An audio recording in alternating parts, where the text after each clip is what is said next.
Nous étions cependant sûrs de quelques faits.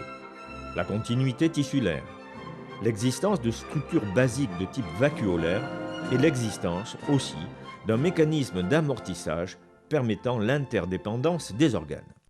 Il fallait passer en 3 dimensions pour mieux comprendre.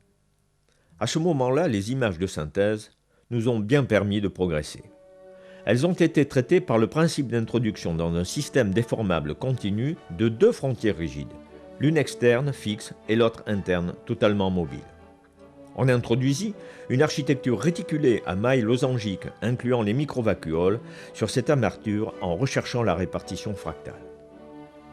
Le modèle graphique se rapprocha de l'apparente réalité, illustrant le système de glissement, reproduisant à la fois la brillance du liquide intravacuolaire, l'armature des fibres collagéniques, respectant nos hypothèses concernant les tractions et sollicitations intravacuolaires.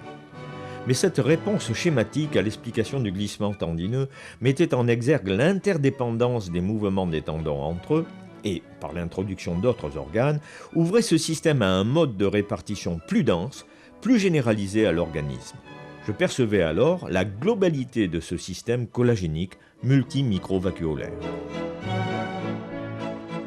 Effectivement, ce tissu de glissement se retrouve partout, au moindre recoin de notre organisme, que ce soit au niveau des autres tendons, comme les tendons extenseurs, mais aussi au niveau de la paroi abdominale, près des muscles grands droits, au contact du thorax, au niveau du muscle grand dorsal, au niveau de l'œil, près du sillon rétroconjonctival, et au niveau des structures musculaires dont elles constituent, semble-t-il, à la fois le lien avec les autres muscles et les tendons, mais peut-être aussi la trame fondatrice.